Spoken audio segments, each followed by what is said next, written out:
ଢେଙ୍କାନାଳ ଜିଲ୍ଲା କାମାକ୍ଷାନଗର ଉପଖଣ୍ଡ ସାମ୍ବାଦିକ ସଂଘ ତଥା ସମାଜ ପାଠକ ବିଚାର ମଞ୍ଚ ତରଫରୁ ସଂଘ କାର୍ଯ୍ୟାଳୟ ପରିସରରେ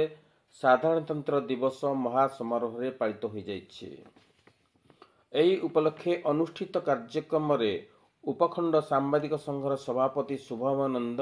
ଏବଂ ସମାଜ ପାଠକ ବିଚାର ମଞ୍ଚର ସଭାପତି ଜ୍ଞାନରଞ୍ଜନ ତ୍ରିପାଠୀ ଜାତୀୟ ପତାକା ଉତ୍ତୋଳନ କରି ଉଦ୍ବୋଧନ ଦେଇଥିଲେ। ଏଥିରେ ସଂଘର ସାଧାରଣ ସମ୍ପାଦକ ପ୍ରକାଶ କୁମାର ପାତ୍ର, ଅନିଲ କୁମାର ନାୟକ, ଚିତ୍ତରଞ୍ଜନ ଦ୍ୱିବେଦୀ, ତରଣୀ ସେନ ବାରିକ, ଦୈତାରୀ ବେହେରା, ସୌମ୍ୟରଞ୍ଜନ ନାୟକ, ସୁମିତ୍ରା ମିଶ୍ର, ନିହାର ରଞ୍ଜନ ରାଉତ, ଜ୍ୟୋତିରଞ୍ଜନ ସାହୁ, ବିଷ୍ଣୁଚରଣ ସେଠୀ, ପଦ୍ମନାଭ ଦାସ, ଦୁର୍ଯ୍ୟୋଧନ, ପ୍ରହ୍ଲାଦ ମୁଦୁଲି, ସୁମତ କୁମାର ଜେନା, ଦୟାନିଧି ସାହୁ, ପରଶୁରାମ ପାତ୍ର ପ୍ରମୁଖ ଉପସ୍ଥିତ ଥିଲେ। କାମାକ୍ଷାନଗର ତରଣୀ ସେନ ବାରିକଙ୍କ ରିପୋର୍ଟ, ଅଷ୍ଟକିଳା ନ୍ୟୁଜ।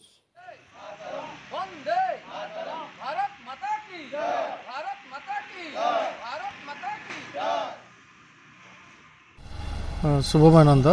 सभापति उपखंड साम्बादिक संघ कामाक्षानगर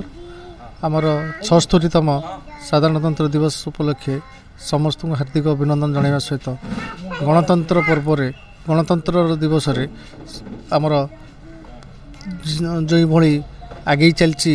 आगामी दिन में समस्त साहाय्य सहयोग एवं युववर्ग आगधाड़ी को पलि समस्त राज्य तथा देशर उन्नति में सहायक हो पार बोली आशा विश्वास।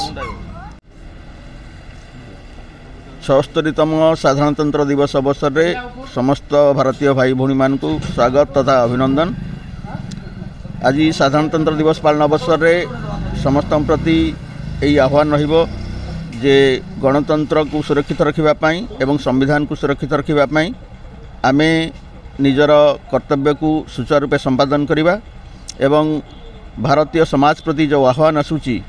जो संविधान एवं गणतंत्र प्रति जो विपद रही से विपद को मुकाबला करने को हेले आमको निजस्व जीवन में परिवर्तन आनिया पड़ो एवं आमर जो मनोभाव रही जे निजे बंचिले आमे जीवन में खुशी पाई परिबा से मनोभाव को परित्याग करी समस्त बंचिबा को हेले आमर कार्य रे एवं कर्तव्य रे जो भारतीयता जो संस्कृति जो मूल्यबोध रहिबा कथा से मूल्यबोध को आगु को आनी आमे जदि समस्त किछि किछि कार्य करिबा एवं भारतर उन्नति कल्पे आमे सदा सर्वदा चिंतित रहिबा आम परिवार ठारू आम समाज ठारू एवं आम राज्य मध्य ए कार्य आरंभ हो पारिबो एवं